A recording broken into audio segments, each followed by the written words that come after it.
Revisi UU ASN, atur pengangkatan honorer jadi PNS secara langsung. Sebelum Anda lanjut menonton video ini, jangan lupa like dan subscribe channel ini.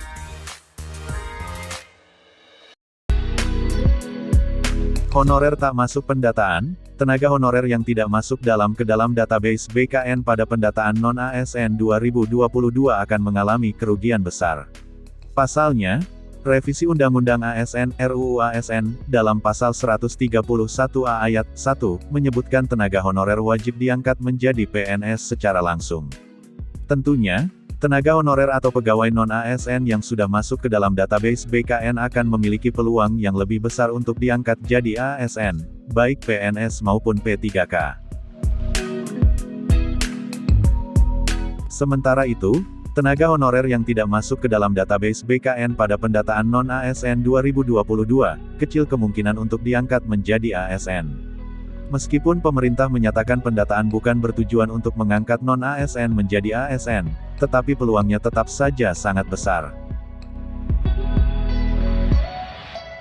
Terlebih, Rancangan Undang-Undang Aparatur Sipil Negara RUU ASN tentang perubahan atas UU Nomor 5 Tahun 2014 tentang ASN, memberikan peluang pengangkatan honorer menjadi PNS secara langsung.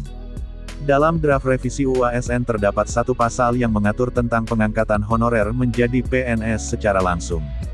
Pasal tersebut disisipkan di antara pasal 131 dan 132, yakni pasal 131A.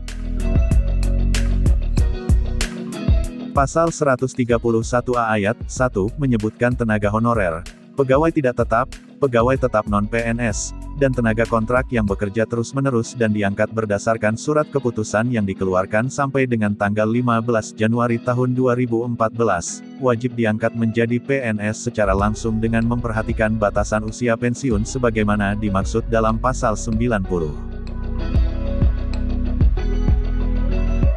Batas usia pensiun sebagaimana dimaksud dalam pasal 90 adalah sebagai berikut. 58 tahun bagi pejabat administrasi. 60 tahun bagi pejabat pimpinan tinggi.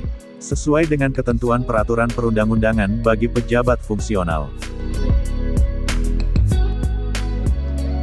Disebutkan, tenaga honorer yang memiliki SK pengangkatan sampai dengan tanggal 15 Januari tahun 2014 diangkat menjadi PNS melalui seleksi administrasi berupa verifikasi dan validasi data surat keputusan pengangkatan. Pengangkatan tenaga honorer menjadi PNS dimulai 6 bulan dan paling lama 3 tahun setelah UU ASN diundangkan. Pada saat UU ASN mulai berlaku, pemerintah tidak diperbolehkan melakukan pengadaan tenaga honorer, pegawai tidak tetap, pegawai tetap non-PNS, dan tenaga kontrak. Pembahasan revisi UU ASN di DPR RI sudah memasuki tahap pembicaraan tingkat 1 dengan agenda terakhir rapat kerja dengan pemerintah. DPR RI memutuskan pembahasan RUU ASN diperpanjang sampai tahun 2023 mendatang.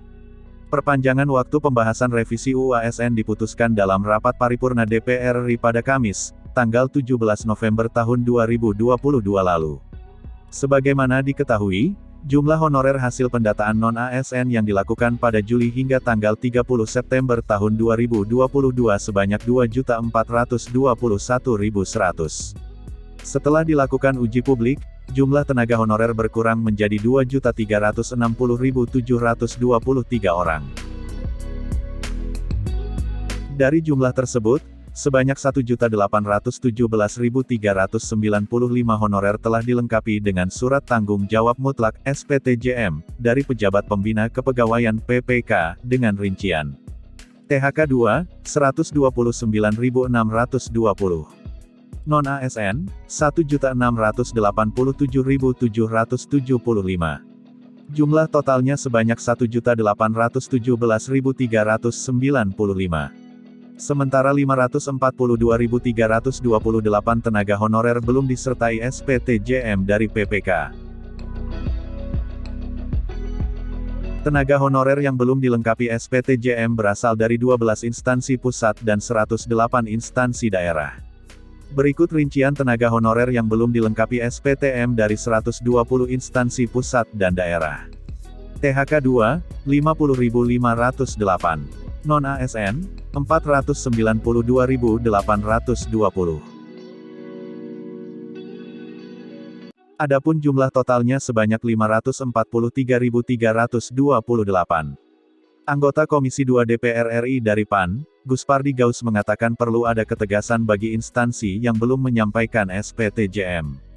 Kalau nggak ada sanksi, nggak ada punishment, capek-capek kita. Dan ini menjadi bola politik. Yang kasihan tentu Pak Presiden dalam persoalan ini, jelas Guspardi Gaus dalam rapat kerja Komisi 2 DPR dengan Kementerian PANRB beberapa waktu lalu. Guspardi Gaus meminta Presiden Joko Widodo, Jokowi, memberikan tindakan tegas kepada instansi yang belum menyampaikan SPTJM. Ada 120 instansi pemerintah daerah dan pusat sampai dengan saat ini yang tidak atau belum menyampaikan SPTJM. Ini pemerintahan saja tidak memperhatikan, tidak bersungguh-sungguh, dalam melakukan pendataan yang ingin dilakukan oleh Menpar, ujarnya. Ini kan sesuatu yang memiriskan. Oleh karena itu, saya rasa memang perlu ada tindakan tegas juga dari Presiden, tandas Guspardi. Demikian informasi mengenai nasib honorer tak masuk pendataan non-ASN 2022 yang dalam hal ini kecil kemungkinan diangkat jadi ASN.